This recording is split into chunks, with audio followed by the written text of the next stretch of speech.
Saludos de parte del Panda Rojo. Hoy continuamos con la primera parte del volumen 1 de Miri vive en los ojos del gato, escrito por Taigas Chiki e ilustrado por Isiki. Gracias por escuchar en Red Panda Novels. Capítulo 0. Prólogo. Esos versos fueron escritos hace más de 400 años, pero su vigencia perdura hasta nuestros días. Mientras pronunciaba esas palabras, sentí una oleada de emociones a través de mí, como si una esfera de viento fuertemente compactada se hubiera deshecho, revoloteando con nueva vida. Sí, muy bien, eso fue maravilloso. Miri sonrió y aplaudió con alegría. Quizás se debía a que se sentía acomplejada por su baja estatura. Solía exagerar sus gestos y expresar sus sentimientos con todo su cuerpo. Sigue dándole tanta importancia y se me subirá a la cabeza, dije, rascándome la nuca. No, tienes un talento natural. No puedo creer que nunca hayas hecho esto antes. Creo que sonaría mejor si hablaras más desde el diafragma la próxima vez. Desde mi diafragma. Justo debajo del ombligo. Escaneé el papel con mis líneas impresas. Era un largo monólogo de jaques en como gustéis. Comencé a hablar desde el estómago, intentando recrear sus expresiones faciales melancólicas, su tono y sus gestos. Comencé con todo el mundo es un escenario, como me enseñó Miri, prestando atención al acento de las sílabas y al ritmo como si estuviera tocando un instrumento. Pero aún así fue un poco vergonzoso, y sentí que mis mejillas comenzaban a sonrojarse. Saburou, un gato atigrado, ladeó la cabeza. Sin dientes, sin ojos, sin gusto, sin nada. Al llegar finalmente al final, tomé a Saburou en brazos y le pregunté, ¿qué tal te ha ido esta vez, Miri? Por desgracia, estaba de espaldas, ocupada en alcanzar algo. Se subió a un taburete e intentó coger un libro grueso de su estantería. El cuarto tomo de las obras completas de Shakespeare de Akusuisa, de 7 volúmenes. Su falda acampanada era de color amarillo canario y ondeaba mientras su dedo tiraba lentamente del libro hacia adelante. Quise ayudarla, pero no pude, así que esperé impaciente. De repente grité sorprendido. El peso del libro hizo que Miri perdiera el equilibrio.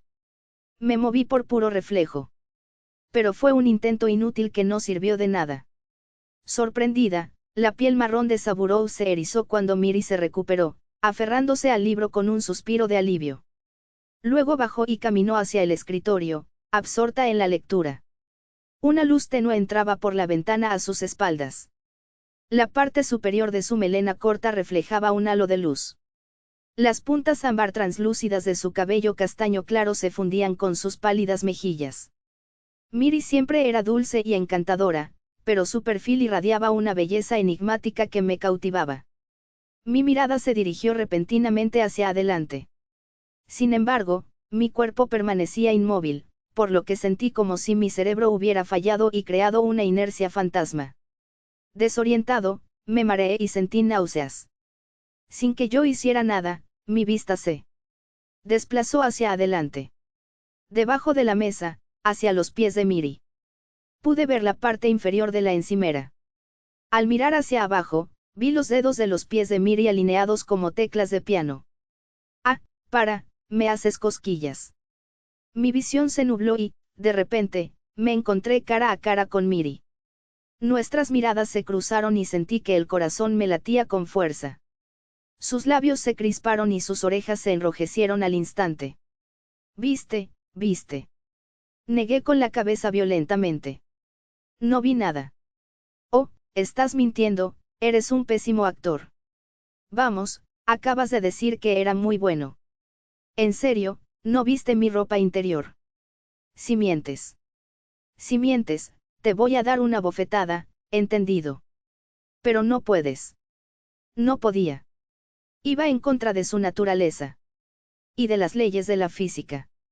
La extraña expresión de Miri era una mezcla de frustración, fastidio y tristeza. Luego se abanicó la cara y dijo, Dios mío, qué calor hace aquí. Se puso de pie y abrió la puerta corrediza. La cortina de encaje se meció con la brisa.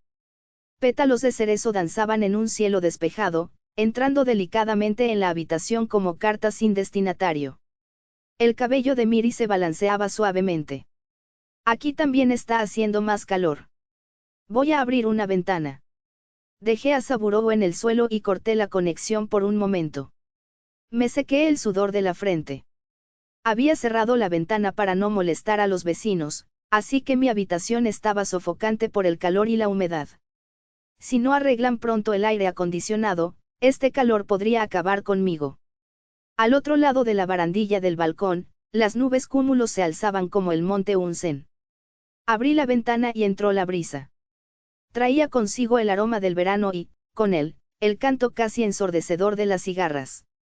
Miré hacia atrás y vi un gato posado sobre un trozo de cielo azul que se reflejaba en el suelo de madera. Se rascaba la oreja con la pata trasera. En aquel destartalado estudio solo estábamos Saburo y yo. No había ni rastro de la chica guapa por ninguna parte. Conexión visual. Miri estaba sonriendo. La vi a través de los ojos de Saburo. Habló con un tono suave. Tu jaques estuvo bien, Yoshi. Y tu proyección ha mejorado muchísimo. Gracias, respondí tímidamente. ¿Por qué estabas leyendo las obras completas de Shakespeare hace un momento? Ah, eso. Bueno, tenía curiosidad por ver la traducción del Dr. Yuusi Odajima. La habitación de Miri tenía una gran estantería repleta de libros de todo tipo: Shakespeare, Kenji Miyazawa, Salinger, Shuji Terayama, manga para chicas. Era evidente que le encantaba leer. Mantenía la habitación ordenada y la había decorado con buen gusto. Era la habitación de una joven elegante, y me sentí un poco avergonzada al echar un vistazo. Realmente el traductor marca tanta diferencia. Es como la noche y el día. Luego leyó algunos versos de cuando la princesa Rosalinda se disfrazó de hombre. Su voz era dulce pero majestuosa, su dicción exquisita. Quedé cautivado. Un pequeño y adorable espectador pronto se unió a nosotros. Un gorrión bebé aterrizó frente a la puerta corrediza de cristal y comenzó a acicalarse las plumas que se habían erizado con el sol primaveral. Al hacerlo, Saburo, en la habitación de Miri, se sobresaltó.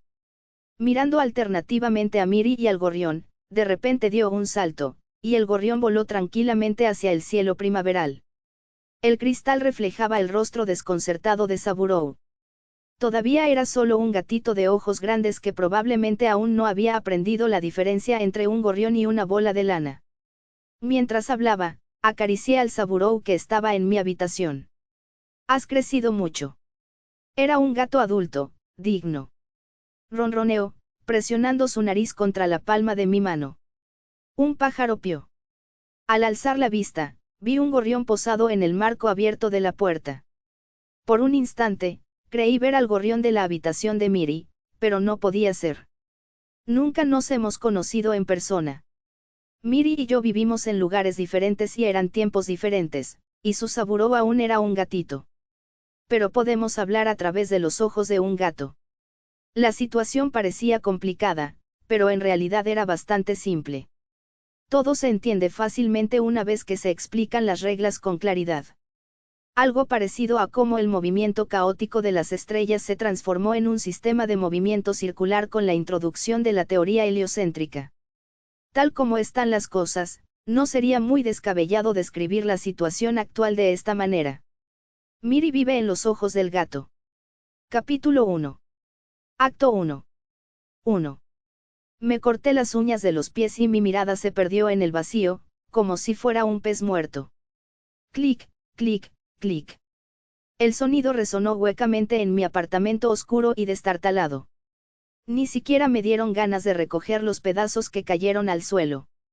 En mi portátil sonaba de fondo la clase de historia literaria de un viejo profesor desaliñado. Ni siquiera entendía muy bien de qué hablaba. Me aburría muchísimo, así que abrí YouTube en otra ventana. De todas formas, la clase se estaba grabando, y es más fácil verla a cámara rápida un par de días antes del examen. Sinceramente, lo más eficiente para mí probablemente sería simplemente hacer las tareas y no asistir a clase. Pero eso sería un poco deprimente, así que asistí a clase presencialmente. Crujido, crujido, crujido. El aire acondicionado empezó a hacer ruidos extraños. Mi destartalado apartamento tenía su propio aire acondicionado destartalado. Cada 2 horas, tosía como una tuneladora. Además, no enfriaba el aire en absoluto, así que mi sudor se escapaba al aire húmedo. Había asumido que ser estudiante universitario en Tokio sería días interminables de emoción y la posibilidad de tener novia. Sucedería de forma natural. Estudiaría bastante, trabajaría un poco a tiempo parcial, bebería mucho, tendría citas, algunas discusiones de pareja y luego nos reconciliaríamos. Pensaba que pasaría mis días felizmente inmerso en las cosas típicas de la universidad. Pero nada de eso sucedió.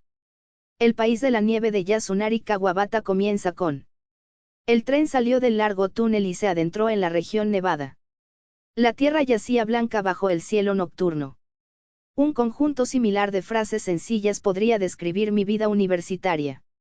El chico salió de sus largas jornadas de estudio para los exámenes de ingreso a la universidad y se encontró en un mundo en cuarentena.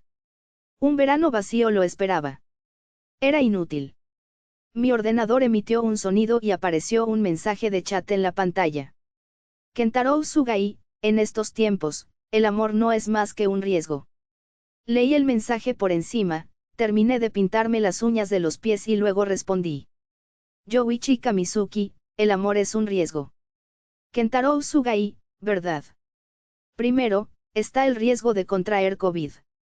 Y si te casas, necesitas dinero para eso. Además de los préstamos estudiantiles. Tal como están las cosas, nos dirigimos directamente a otra era glacial del empleo. Además, los salarios en Japón ya son pésimos. Últimamente Sugai había estado tan negativo que me estaba afectando.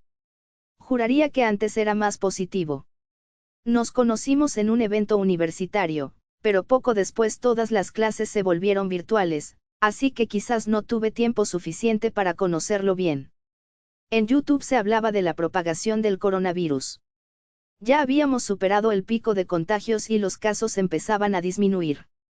Circulaban rumores de que la Universidad Kokusai Seinan, donde yo estudiaba, o mejor dicho, donde no estudiaba, pronto reanudaría las clases presenciales. Poco después, la noticia cambió a una historia sobre un agente de policía varón. Quien había perdido su arma, al parecer, la había dejado en un baño de la estación de Shinjuku. Me quedé mirando la pantalla sin expresión. Solo quería que volvieran las clases presenciales. Cada día se sentía tan vacío, como si nunca más fuera a ir a ningún sitio ni a hacer nada significativo. ¿Acaso la humanidad estaba al borde de la extinción, como en la novela Virus de Sakio Kematsu? Kentaro Sugai, hombre, espero que el mundo se acabe. Es como si me hubiera leído la mente. Una oleada de pánico me invadió. Yoichi Kamizuki, ¿quieres que el mundo se acabe? Kentaro Sugai, bueno, eso sería más interesante, ¿no? ¿De qué estaba hablando? Aunque, pensándolo bien, tal vez tenía razón. Quizás se ajusta más a la naturaleza humana. Soportar estos días largos y monótonos podría ser peor que morir instantáneamente en un incendio.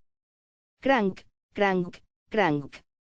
La máquina perforadora volvió a arrancar, pero pronto terminó su trabajo. De alguna manera, tanto la clase de historia de la literatura como las noticias habían terminado sin que me diera cuenta. El cálido silencio se prolongaba, tan monótono e interminable como un chicle insípido. Mi mente se bloqueó. Me costaba respirar.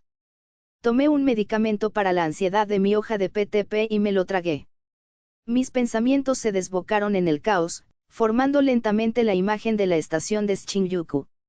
Estaba ese. Oulou, caminando hacia un cubículo de baño donde el policía había dejado su arma. Era un revólver SIW de 5 disparos, el M360J Sakura. Al tomarlo, sentí el arma fría y pesada en mi mano. Lentamente, acerqué el cañón a mi sien. Amartillé el arma. Solo quedaba apretar el gatillo, disparar y poner fin a esta existencia monótona de una vez por todas. Tensé el dedo. Estallido. Me caí de la silla, con el corazón latiéndome con fuerza. La línea entre el sueño y la realidad se desdibujó. Me estaba volviendo loco. Ese sonido de hace un momento, se sintió real. El grito aterrorizado de una mujer rompió mi aturdimiento, lleno de puro terror. ¡Ayuda! ¡Van! Otro disparo resonó. Me quedé paralizado. Lo que pareció una eternidad transcurrió mientras un silencio inquietante llenaba el lugar. El único sonido era el fuerte latido de mi corazón en medio de la quietud. Con las rodillas temblando, logré enderezarme y escribí en el chat.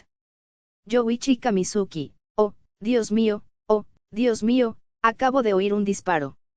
Kentaro Usugai, ¿qué? ¿Un disparo? ¿Qué es? Yekuse. Yoichi Kamizuki, no lo sé, pero oí gritar a una mujer. Kentaro Usugai, ¿en serio? Podría haber sido una película. Dejé de escribir. Era una posibilidad, por supuesto. Pero parecía demasiado real, no como un sonido que saliera de un altavoz. Yoichi Kamizuki, creo que era real. Voy a comprobarlo. Kentaro Usugai, oye, eso es peligroso. No lo hagas. Deslicé la puerta de cristal. Una oleada de aire caliente y húmedo entró a raudales. Una polilla momificada yacía en el balcón. La mampara del lado este tenía una tira de cinta amarilla que decía, en caso de emergencia, rompa y escape a la habitación contigua. Romper. Creí estar preparada, pero dudé. Me di la vuelta, me puse los calcetines y regresé. Con cierta aprensión, trepé al otro lado de la barandilla. 2 pisos más arriba era más alto de lo que parecía. Una caída desde allí no solo me dejaría un moretón. Avanzando con cuidado hacia un lado, la barandilla blanca, parecida a un hueso, crujió bajo mis pies. La pintura quebradiza y el óxido se desprendían, cayendo al suelo. ¡Ay! Una fina línea roja apareció en mi mano derecha, cubierta de óxido, la sangre brotaba de donde la pintura descascarada me había cortado. Me estremecí por el dolor y luego levanté la vista. Y fue entonces cuando lo vi. Un gato atigrado apareció de la nada. Su cola erguida se balanceaba de un lado a otro mientras mantenía el equilibrio, caminando junto a la barandilla, directo hacia mí. Lo agarré y lo miré a los ojos. Nuestras miradas se cruzaron, y... estallido. La oscuridad se disipa cuando la luz penetra en lo más profundo de mi visión. Un maullido sobresaltado resuena, el gato, que dormitaba en el balcón, se despierta sobresaltado por el disparo. Mi visión se nubla. Veo a alguien tendido boca abajo al otro lado de una puerta mosquitera. Alcanzo a ver la espalda de otra persona que sale por la puerta principal. Todo sucede tan rápido que no logro distinguir si es un hombre o una mujer. Un charco de sangre se extiende por el suelo. Doy una vuelta y salto sobre la barandilla. Me fijo en un hombre con camiseta y pantalones cortos, es decir, yo, que se arrastra por la barandilla. Estaba viendo escenas del pasado, almacenadas en los ojos del gato. Los ojos son increíbles dispositivos de almacenamiento. Guardan mucho más que recuerdos visuales. Esos pequeños globos oculares contienen los 5 sentidos, además de las emociones de la persona a la que pertenecen. Desde que tengo memoria, he tenido esta extraña habilidad, la de conectarme con los ojos de otra persona y leer sus experiencias pasadas, como si accediera a datos del disco duro de una computadora. Tengo que darme prisa y salvarla. Justo cuando intentaba romper la conexión, la visión cambió. Era el baño de una mujer. Había una gran estantería y una decoración de buen gusto. La habitación era agradable. Era como si una tormenta de arena acabara de amainar. Las escenas que veo en los ojos de la gente suelen estar llenas de ruido. Pero esta habitación que estaba viendo, era tranquila. Un silencio sereno y una luz tenue llenaban el espacio. Era como estar allí de verdad. Una mujer me miró, llevaba el pelo castaño claro, cortado a la altura de la barbilla. Sus grandes ojos, ansiosos, estaban muy abiertos. El iris brillaba con un color casi avellana, o un marrón claro con destellos verdes. Me quedé boquiabierto. No podía apartar la mirada. De repente, ella gritó. Cuidado, la barandilla se va a romper. En ese preciso instante, un crujido terrible resonó cuando la barandilla cedió. El muro de ladrillos del vecino se derrumbó, esparciendo sus bonsáis. Me agarré al balcón justo antes de que se derrumbara. La cuarentena me había dejado fuera de forma y necesité toda mi fuerza para mantenerme agarrado. La gravedad seguía tirando de mí. Apretando los dientes, usé hasta la última gota de energía para incorporarme. Caí de rodillas, jadeando. Eso podría haber terminado fatal si esa mujer no me hubiera advertido. Y entonces lo comprendí. Los ojos solo me muestran escenas del pasado. ¿Cómo era posible que una mujer del pasado me advirtiera sobre algo que sucedería en el futuro? El gato, imperturbable ante el caos, se acicalaba la barriga como si nada hubiera pasado. El corazón me latía con fuerza. Nerviosa, extendí la mano hacia él, pero el gato saltó, obligándome a retirarla. Me miró brevemente antes de escabullirse por la mampara y dirigirse hacia mi habitación. Lo primero es lo primero. Mi voz sonaba ronca en mi garganta. Tenía que ayudarla. Me puse de pie con las piernas temblorosas y abrí la puerta mosquitera que chirriaba. Su sombra se deslizó por sus pálidas piernas, como unas medias ásperas que se quitan. Por alguna razón, instintivamente amortigué mis pasos al entrar en la habitación. El olor metálico a sangre fresca me golpeó con fuerza. Enterré el rostro entre mis manos, conteniendo la respiración. Murió al instante. No cabía duda. Parecía que había intentado correr hacia la puerta principal, pero le habían disparado en la nuca. Su cuerpo había caído hacia adelante. La mujer parecía tener mi edad.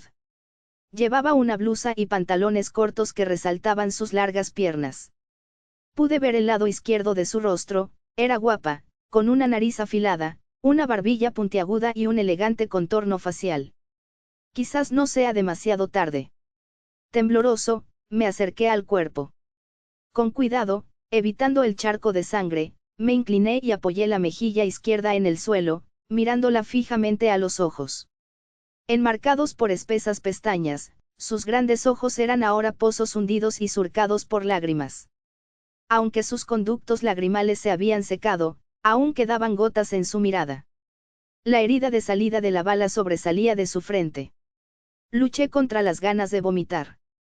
Cuando una persona moría, los recuerdos almacenados en sus ojos se desvanecían rápidamente, como si su alma abandonara el cuerpo. Pero esto ocurría tan cerca del momento de la muerte que aún podría haber una oportunidad de vislumbrar alguna pista sobre quién la había matado. Clavé mi mirada en la suya, estableciendo la conexión. Sus recuerdos afloraron, acompañados por el profundo carmesí. Sensación de muerte. La mayoría de los recuerdos ya se habían desintegrado. Las imágenes estaban borrosas, las voces distorsionadas y el tiempo mismo parecía deformarse. Un grito. El sonido de cristales rotos. Una red de grietas destella en un espejo, reflejando un rostro lleno de terror. Al darme la vuelta, veo un arma, una M360J Sakura. Extiendo los brazos y corro como un animal que huye de la muerte. Mi corazón late con fuerza. Mi pelo largo me obstruye el campo de visión. Un dolor intenso, y una explosión de flores vívidas. Flores pixeladas y distorsionadas florecen mientras la bala destruye la corteza visual en la base de mi cráneo. En lugar del estambre y el pistilo, se abre una cavidad de un negro intenso que absorbe los pétalos brillantes en un instante, engullendo finalmente todo lo que la rodea, como un agujero negro en espiral. Siento que estoy a punto de desaparecer en esa oscuridad también, y grito. Siento el toque de la muerte, con una claridad aterradora. El frío del cero absoluto penetra hasta lo más profundo de mi alma. Fluye y refluye como una ola violenta, destrozándome mientras la necrosis comienza a instalarse lentamente antes de que finalmente me arrastre. Intento romper la conexión, pero no puedo. Es como una pesadilla de la que no puedo despertar. Aprieto los dientes y concentro toda mi fuerza en la nuca, y volví a la realidad de golpe. El rostro del cadáver yacía ante mí, y sentí como si hubiera salido arrastrándome del agujero en su frente. Un extraño dolor palpitaba en mi pecho, y me rasqué. Tosiendo como si intentara desatascar una pelota de ping-pong atascada en mi garganta, finalmente recuperé el aliento. El contacto de la muerte nunca se había sentido tan vívido. Mi cuerpo estaba frío como una piedra, pero sentía que el corazón me ardía. Tuve arcadas, pero no tenía nada en el estómago. Con dificultad, me puse de pie. La bala estaba incrustada en su espejo de maquillaje, con grietas que parecían telarañas en su superficie. El lápiz labial había caído al suelo cerca de mis pies, y solo su labio inferior estaba pintado de rojo. Mi mente divagaba. Así que así fue como sucedió. Ella se estaba maquillando cuando el primer disparo falló y dio en el espejo. El segundo disparo la alcanzó mientras intentaba huir. Pero cualquiera podría haberse dado cuenta de eso con solo mirar la habitación. En definitiva, mi habilidad no sirvió de nada. Tras presentar mi denuncia a la policía, no regresé a mi apartamento hasta las 7 de la tarde. Todavía podía oír a los agentes entrando y saliendo del apartamento de al lado. Después de tanto tiempo encerrada sola, toda esa actividad repentina me dejó temblando de agotamiento. Tomé mi medicación para la ansiedad y me desplomé en la cama. Sentía un ardor intenso en la frente y veía imágenes vívidas de flores. La fría y punzante sensación de la muerte me atravesaba el cerebro como carámbanos. En la escuela esperarían una explicación de por qué falté a mis otras clases. Pero no podía moverme. Debería dormir. Quizás un grupo de elfos vendría por la noche y me conectaría a una vía intravenosa, como en el cuento de los hermanos Grimm, los elfos y el zapatero. Estaba empezando a quedarme dormido cuando lo oí. Maullido. El débil maullido de un gato. Salté de la cama. Las cortinas de la puerta corrediza seguían abiertas, y la luz de mi habitación iluminaba al gato que yacía en el balcón. Dudé un instante, luego coloqué un cuenco en el suelo y vertí un poco de leche antes de abrir la puerta lentamente. El gato entró con aire despreocupado, como si lo hiciera todos los días, y se sirvió leche a su antojo. Me había olvidado por completo de ti. Mientras le acariciaba la nuca, el gato levantó la cola y entrecerró los ojos con alegría. Una vez que terminó la leche, recogí el cuenco. Este gato era demasiado amigable con la gente como para ser callejero, pero parecía que nadie lo cuidaba. Tampoco llevaba collar. No podía dejar de pensar en la mujer que había visto a través de los ojos del gato. Cómo me había hablado desde el pasado. Y cómo me había advertido de que la barandilla estaba a punto de romperse. Se me ocurrió una explicación sencilla, pero era demasiado descabellada para creerla. Era imposible que fuera cierta. La única forma de saberlo con certeza era confirmarlo con la propia mujer. Miré a los ojos del gato. La escena anterior se repetía en mi mente. El disparo, la figura tendida tras la puerta mosquitera, el charco de sangre que se extendía por el suelo. Mi habilidad tiene reglas. Cuando miro a alguien a los ojos, lo primero que suelo ver es un recuerdo ligado a su emoción más intensa reciente. Por eso vi el recuerdo de la sorpresa del gato de antes. Después de eso, puedo empezar a buscar. Puedo elegir un tiempo aproximado, o cuando busco una palabra en Internet. Claro que depende de las emociones de la persona, y a veces pierdo el control. Vagaba entre sus recuerdos, como si me adentrara en las olas del océano. Finalmente, una extraña y desconocida fuerza de gravedad comenzó a atraerme. Sin darme cuenta, me encontré de pie frente a esa mujer. La habitación a su alrededor estaba decorada con buen gusto y tenía una gran estantería. Por un instante, sus ojos brillaron con un atisbo de lágrimas.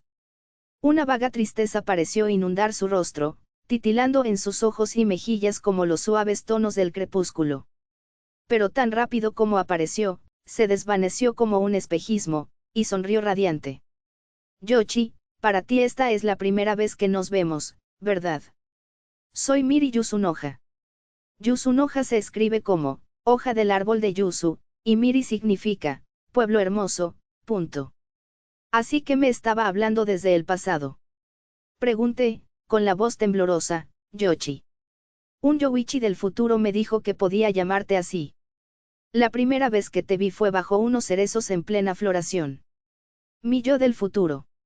Entonces es verdad. Tú. La mujer de los ojos del gato asintió en señal de confirmación. Puedo ver el futuro. 2. Las puertas del tren se cerraron tras de mí. Comprobé la distancia con los demás y respiré hondo. La pandemia había remitido en gran medida, pero estar dentro de un tren aún me inquietaba. Cada tos me ponía nerviosa y mi respiración se volvía superficial instintivamente. El transportín, la caja de arena, la comida para gatos y demás artículos que compré en la tienda de mascotas de Takada Novaba pesaban sobre mis manos. Cargando con todo lo necesario, me costó pasar por los torniquetes, y al salir de la estación de Komagome, me quité la mascarilla. El aire fresco del principio del verano me recibió, trayéndome recuerdos de la infancia. El olfato y la memoria están profundamente entrelazados. En estos tiempos, los recuerdos se me escapan, probablemente por el uso constante de la mascarilla durante la pandemia. Tardé unos 10 minutos en volver a mi apartamento. Subí la vieja y desgastada escalera exterior y recorrí el pasillo, algo sucio. Saludé con la cabeza a los policías que entraban y salían de la habitación 204 y seguí hasta mi puerta, la habitación 203, la segunda empezando por el final. La puerta, de un color lúgubre, un tono que yo había bautizado como verde zumo de verduras, se abrió con un crujido. Me quité los zapatos y mi nuevo compañero de piso vino a saludarme. Saburo, ya estoy en casa. Él maulló en respuesta. Ese era el nombre con el que la mujer en sus ojos lo había llamado. Saburo saltó con entusiasmo a la caja de arena en cuanto la coloqué. Debía de estar esperando, un gato muy educado. Le serví comida en su plato y, mientras comía, entrecerró los ojos y mecía la cola al sentir sus caricias. Después de que terminó, lo levanté y lo miré a los ojos. La escena se repitió, la mujer sentada en un cojín, sonriendo y saludándome con ambas manos. La imagen se veía tan nítida como antes, sin distorsiones. Yoshi, hola, ¿dormiste bien? Soñé que unos elfos construían un castillo sobre mi estómago. ¿Un castillo? Me desperté y Saburo estaba durmiendo encima de mí. Su risa floreció como una flor. Dormió bien, señorita Yusunoja. Llámame Miri. Y mira, solo han pasado unos 10 minutos desde la última vez que hablamos. ¿Qué? Balbuceé. Ah, ya entiendo. Estamos teniendo una conversación entre el pasado y el futuro, conectados en un punto determinado en el tiempo, por lo que no transcurre la misma cantidad de tiempo para ambos. Ahora que me fijaba, llevaba la misma camisa blanca y la misma falda amarillo canario de antes. El tiempo transcurría de forma diferente entre aquí y allá, así que si cortaba la comunicación ahora, la próxima vez que hablara con Miri podría ser 3 segundos después o 3 días después. Pensé en el segundo cuento de los elfos y el zapatero. Una sirvienta se convierte en la madrina de un niño elfo y pasa 3 días con él, solo para regresar a su aldea y descubrir que habían pasado 7 años. ¿Cuántos años en mi pasado estás? Pregunté. Unos 3. Saburo todavía es un gatito aquí, dijo, acariciándolo suavemente. Su cabeza con su mano izquierda. Podía sentir el recuerdo de esa sensación. Me estremeció. Experimentar lo que se sentía al ser un gatito, el pelaje suave, la sensación de los delicados dedos de Miri. ¿Qué le pasó a tu dedo? Pregunté, al notar algo. Ah, esto. Levantó la mano izquierda, mostrando una venda alrededor del dedo índice. Me corté ayer al cortar un aguacate. Soy un poco torpe, dijo riendo. Aunque soy menuda, siempre me doy golpes en la cabeza. Y soy muy sensible al dolor. Lloro un poquito cada vez. Me reí, sintiendo cómo se aliviaba parte de la tensión. Así que perforarte las orejas debió ser difícil, ¿eh? Oh, estos son de clip, dijo, quitándose los pendientes y mostrándomelos. Me da mucho miedo perforarme las orejas. Pero hay menos variedad de pendientes de clip, y es muy difícil encontrar unos que me gusten. No es fácil ser como soy, bromeó, levantando las cejas mientras reía. Charlamos un rato antes de que un breve silencio se instalara entre nosotros. Finalmente, noté una sutil tensión en el ambiente. Saburo aguzó el oído. Dime, empecé, ¿cómo funciona todo esto? Puedo ver los recuerdos almacenados en los ojos de alguien cuando lo miro, pero no puedo controlarlo bien. Los recuerdos saltan de uno a otro, y me siento atraído por aquellos con fuertes vínculos emocionales. Así que algo como esto, elegir un recuerdo común, es realmente difícil. Pero aquí estoy, hablando contigo de nuevo, como si algo me hubiera atraído hasta aquí.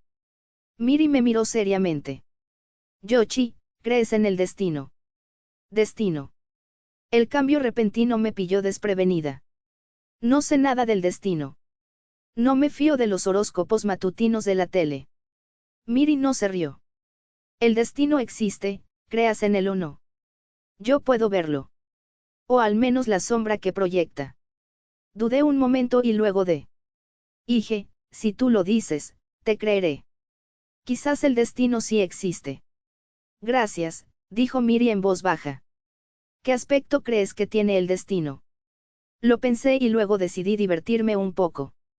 Como manchas del fondo de una taza de café. Oh, esa es una respuesta estupenda.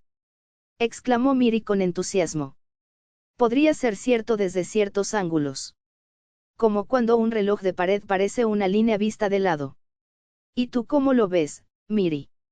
Lo veo como gotas de lluvia que resbalan por la ventana de un tren. Las pupilas de Miri parecieron dilatarse. Cada uno de nosotros es como una molécula de agua, que se une y se separa con el paso del tiempo, cada uno siguiendo su propio camino. Y nos influyen otras gotas, el viento, el tren, la tierra e incluso fuerzas mayores. Y puedo verlo. Verlo significa que puedo intervenir. No puedo controlar el tren, pero puedo cambiar su trayectoria en ciertos cruces. Entonces, estamos hablando ahora mismo, es por tus poderes. Estoy haciendo que ese tipo de futuro se haga realidad. Negué con la cabeza, incrédulo. Esto era extraordinario. Y ahora un tren en particular ha empezado a correr fuera de mi control, susurró Miri. Ese tiroteo, es el comienzo de una serie de asesinatos. Un escalofrío me recorrió el cuerpo. Una serie de asesinatos. A menos que alguien. No a menos que tú, Yoshi, cambies su rumbo. Mi mente daba vueltas. Yo, tartamudeé. Sí, asintió Miri. Eres la única que puede cambiar este destino. Si no encuentras al asesino, los asesinatos continuarán. ¿Qué? Me llevé las manos a la cabeza, intentando asimilarlo. Espera. Miri, si puedes ver el futuro, no puedes ver lo que haré. No puedes ver quién es el asesino. Miri negó con la cabeza. Hay límites a lo que puedo ver y a cuánto puedo interferir con el destino. No sé quién es el asesino, y no sé si podrás detenerlo. Tragué saliva con dificultad. La sensación de muerte que había experimentado al revivir el disparo volvió a mí, el destello de luz, el miedo asfixiante. El corazón me latía con fuerza y una capa de sudor frío cubría mi piel. Estaba temblando. No puedo hacerlo. No soy lo suficientemente inteligente como para resolver un asesinato, ni lo suficientemente fuerte como para enfrentarme a alguien con una pistola. Puedo ver el pasado, pero nada más.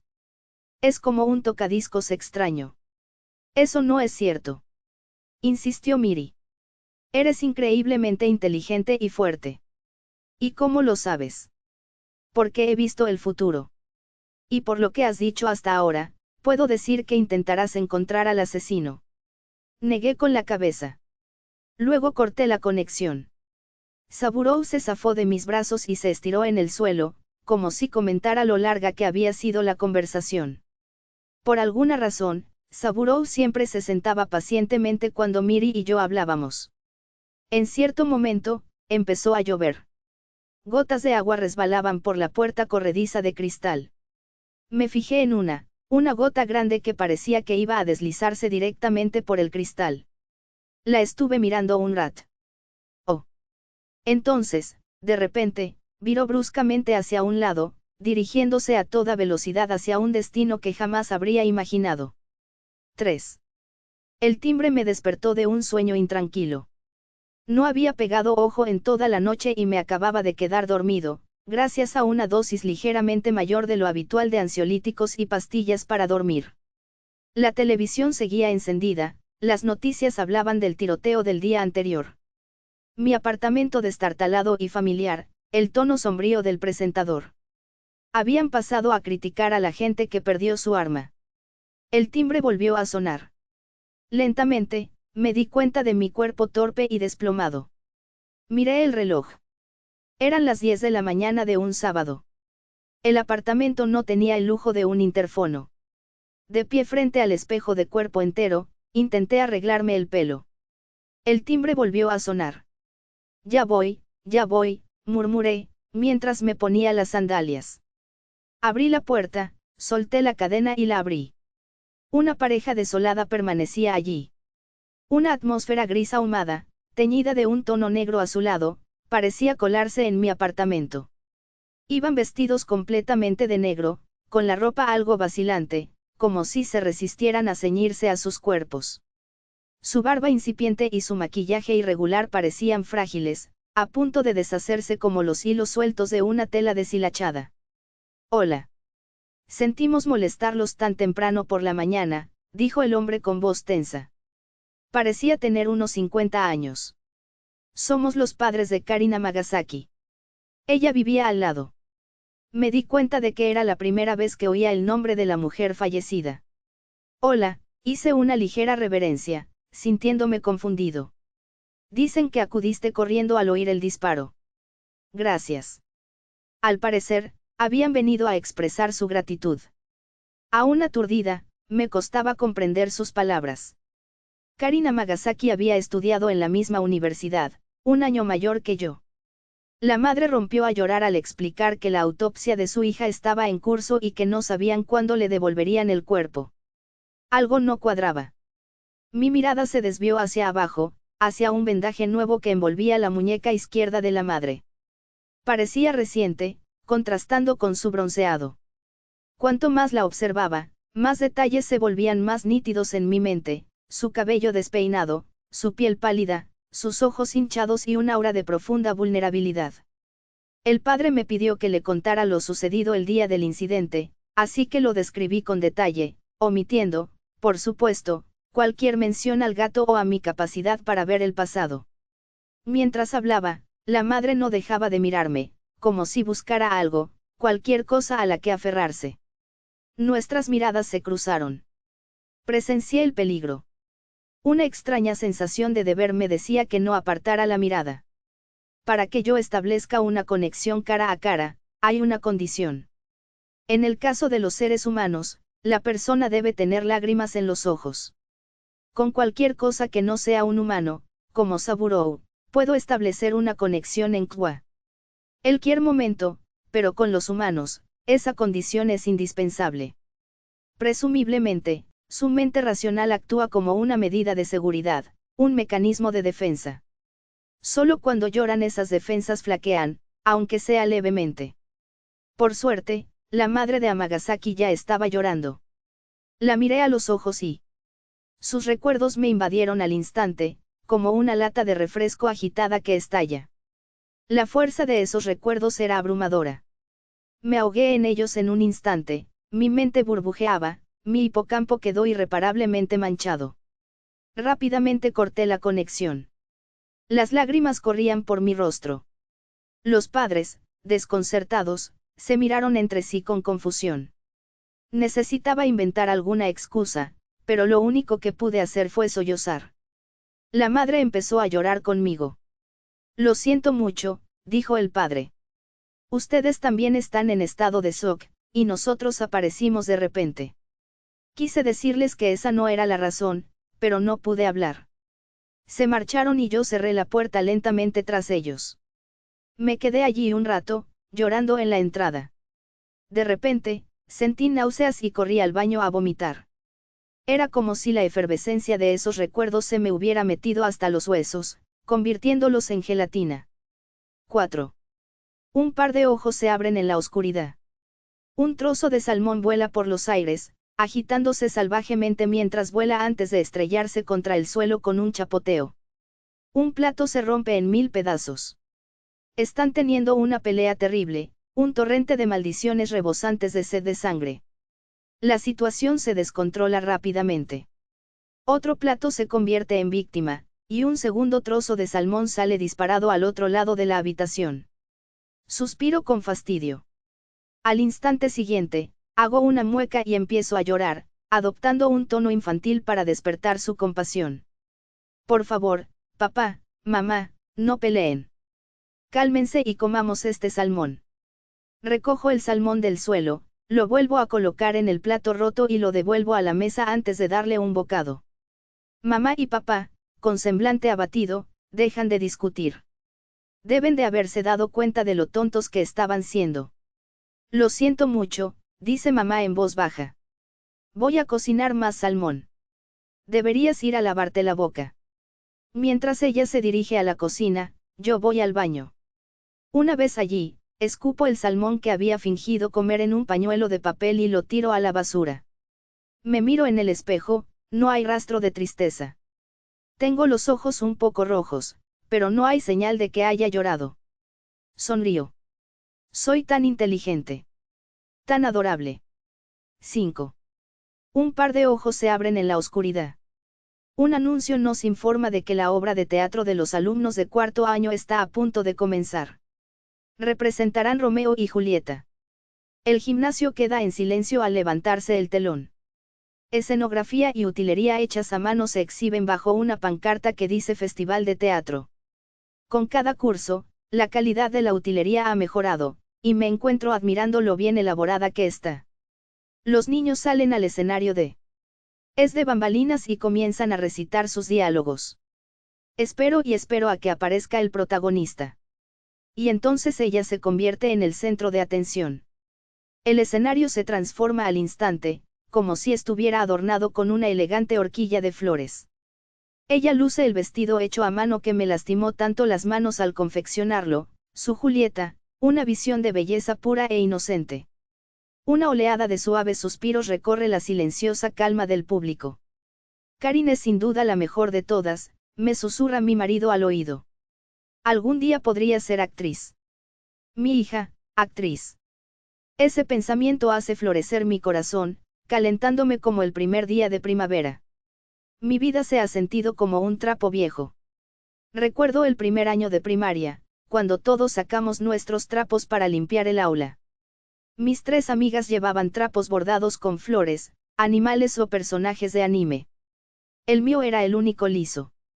Mirando hacia atrás, ese trapo me parece una metáfora de mi vida, nunca pura, sino de un color apagado y manchado, propio de una existencia ordinaria y deteriorada. Lo único que siempre se ha sentido puro es mi piel clara, mi secreto orgullo.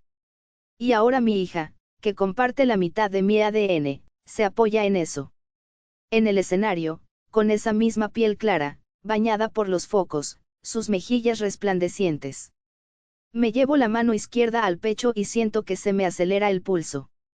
Mientras brilla bajo los focos, la luz parece alcanzarme, distante pero resplandeciente como una luciérnaga. La obra termina y comienza la reverencia final. Los niños se colocan en fila, alzando las manos juntas. Se encienden las luces de la sala, permitiendo que los niños vean al público. Nos encuentras, sonríes radiante y nos saludas con la mano. Tomo la mano de mi esposo con la izquierda y saludamos juntos. La única razón por la que seguimos casados es porque nuestra Karin se interpuso entre nosotros. Nuestra Karin. Eres tan inteligente. Tan adorable. 6. Un par de ojos se abren en la oscuridad. El rostro de una mujer se refleja en el espejo. Parece tener unos 40 años. Pero luce extrañamente envejecida, como una anciana. Las arrugas de la risa han surcado surcos bajo sus ojos hinchados. Sus mejillas están caídas y la saliva le gotea por la comisura de los labios. Sus gemidos animales no son ni sollozos ni gruñidos, su cabello, con canas, está revuelto, y sus manos se desgarran la piel de la cabeza. Las yemas rojas de los dedos de su mano derecha sujetan una navaja de afeitar. Aúlla como si estuviera a punto de estallar. Tocando la hoja con su muñeca izquierda. 7. Salté de la cama, empapado en sudor y con un frío glacial. Presionando con fuerza mi muñeca izquierda, estaba seguro de que vería sangre roja brillante brotando entre mis dedos. Con temor, retiré mi mano derecha. Pero mi muñeca estaba perfectamente bien. Exhalé y me sequé el sudor de la cara, dándome cuenta de que era uno de los vestigios de mis recuerdos. Fragmentos de las memorias que me habían inundado de sus ojos aún persistían en lo más profundo de mi mente, apareciendo en mis sueños. Francis Crick, el científico que identificó la estructura de doble hélice del ADN, propuso en una ocasión que los sueños son la forma en que el cerebro procesa la información. Según esa teoría, los recuerdos que habían pasado por mis ojos habían impregnado mi cerebro y, durante el sueño, se mezclaban con mis propios recuerdos, provocando que soñara desde la perspectiva de otra persona. En el transcurso de una sola noche, viví la experiencia de ser Karin Amagasaki y su madre. Como sospechaba, su madre se había cortado las venas. Mi cuerpo había absorbido su peligroso estado mental. El equilibrio entre la vida y la muerte puede inclinarse hacia cualquier lado, incluso con el peso de una sola cuchilla de afeitar. Una chica del equipo de voleibol de mi instituto, que solía cortarse las venas, me dijo una vez que hacerlo era como respirar. Decía que era como una especie de guppy. Y al igual que los guppies solo pueden respirar bajo el agua, ella solo podía respirar en la oscuridad, con los cortes como branquias. Mostraba sus cicatrices a todo el mundo, lo que acabó convirtiéndose en un problema tan grande que la expulsaron del colegio. Si lo que decía era cierto, entonces la madre de Karin estaba luchando por encontrar una nueva forma de respirar, de sobrevivir. Me duché, abrí la puerta corrediza de cristal y me senté. Las nubes de verano se deslizaban perezosamente por el cielo. Saburo se acercó a mí y se estiró sobre mi regazo. Le acaricié la suave barriga. Respiré hondo y me puse de pie. Sentada en mi escritorio, comencé a escribir en mi computadora, eligiendo cuidadosamente las palabras adecuadas. Ni siquiera el gesto de Saburo de buscar afecto pudo distraerme. Unas 2 horas después, finalmente terminé. Lo imprimí, lo metí en un sobre azul claro y usé una regla para disimular mi letra. En el anverso, escribí: una carta del difunto. 8. Tomé un autobús de larga distancia desde la estación de Shinjuku hasta la ciudad de Kofu, en la prefectura de Yamanashi. El viaje duró poco más de 2 horas, y fue el trayecto más largo que había hecho desde Tokio desde que me mudé allí. Dejé a Saburo en casa. Dormí casi todo el camino, probablemente porque no había dormido bien la noche anterior debido a los recuerdos que aún persistían. El aire estaba denso y húmedo cuando bajé en la estación de Kofu. El sol brillaba con fuerza, haciendo que la sensación térmica fuera incluso mayor que en Tokio. Eran las 2 de la tarde. Entré en Seleo Kofu, compré algo para almorzar y subí al 6º piso. En dirección a las montañas de Misaka, la cima azul del monte Fuji brillaba bajo un cielo repleto de nubes cumulonimbus burbujeantes. Me senté en un banco y desdoblé un papel.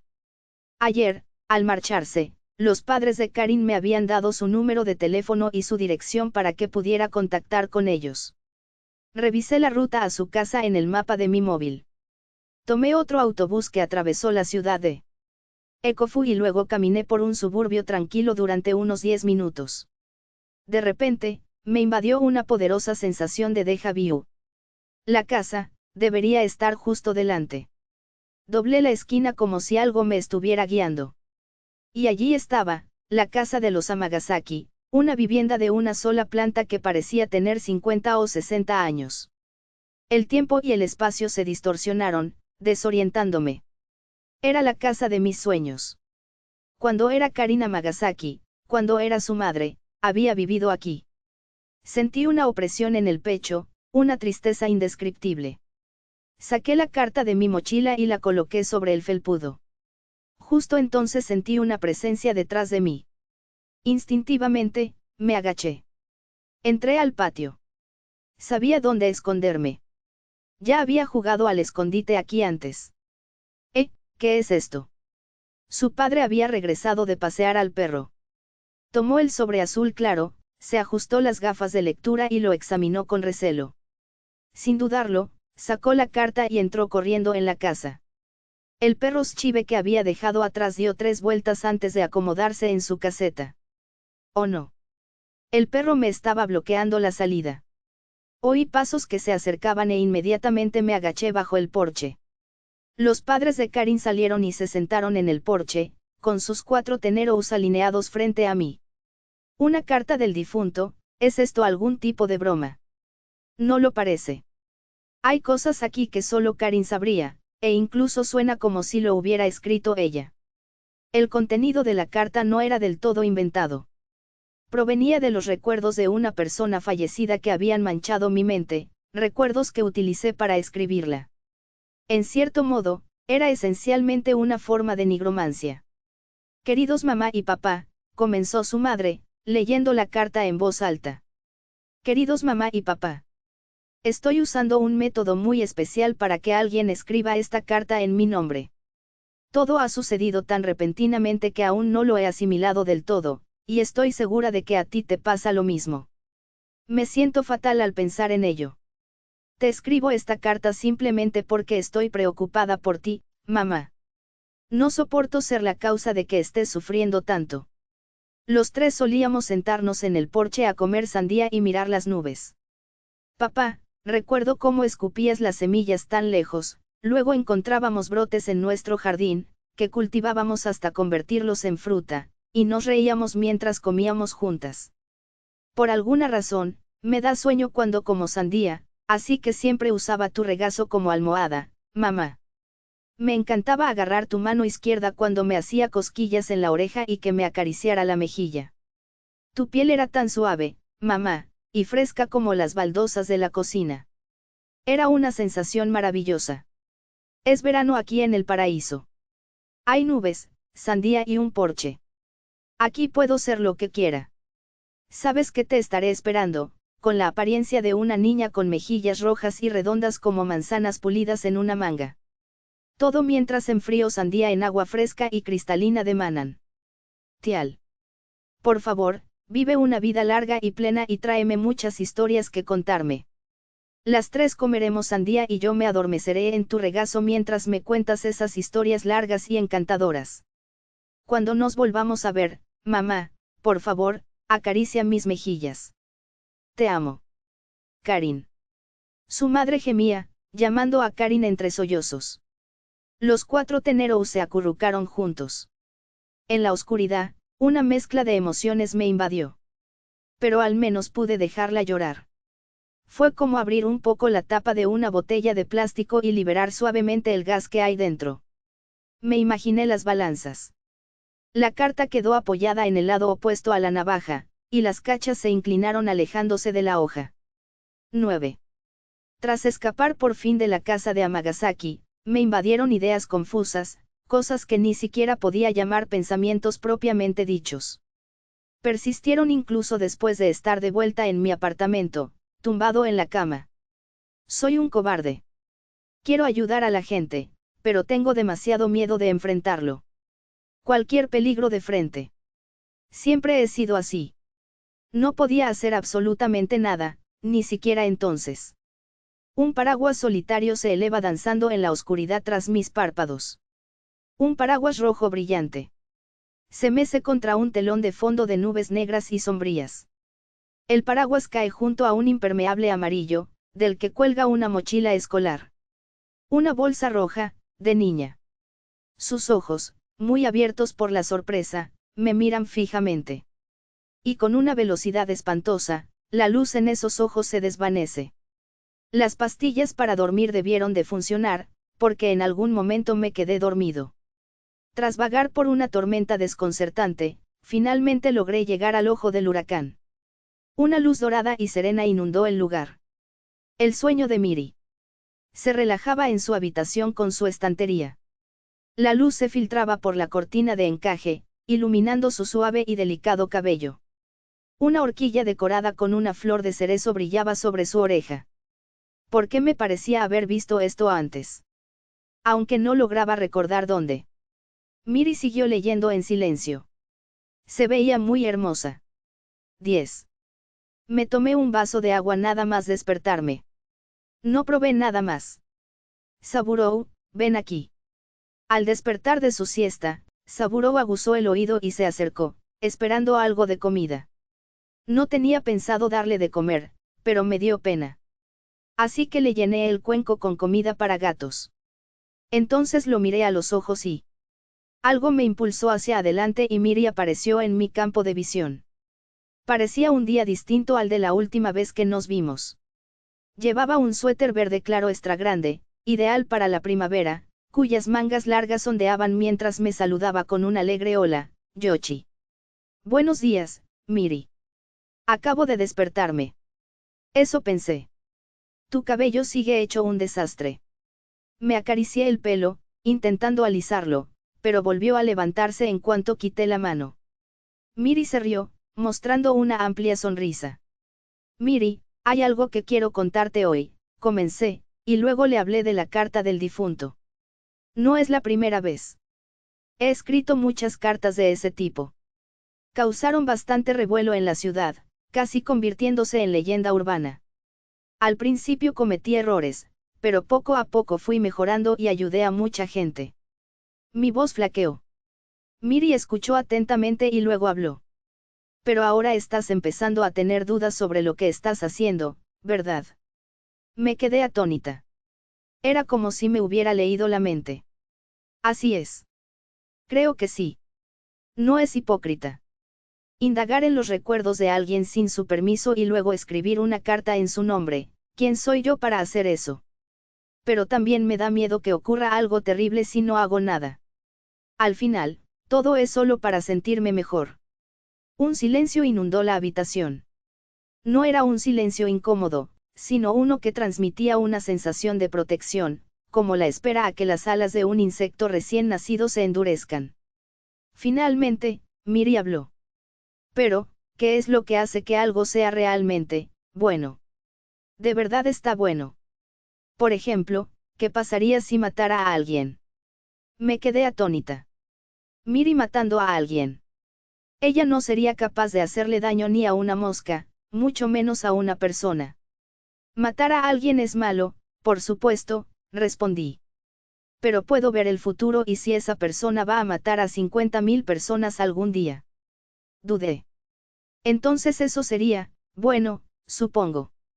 En serio, pero ¿qué pasaría si cada una de esas 50.000 personas fuera a matar a otras 50.000? Pero ahora solo estás especulando, ¿no? Exactamente. Si no puedes saberlo todo, entonces las preguntas sin respuestas son interminables. Son inevitables. No hay nada que puedas hacer al respecto. Supongo que sí.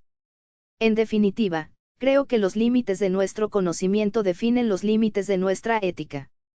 Si uno desconoce la existencia de 50.000 víctimas, entonces matar a una persona es malo.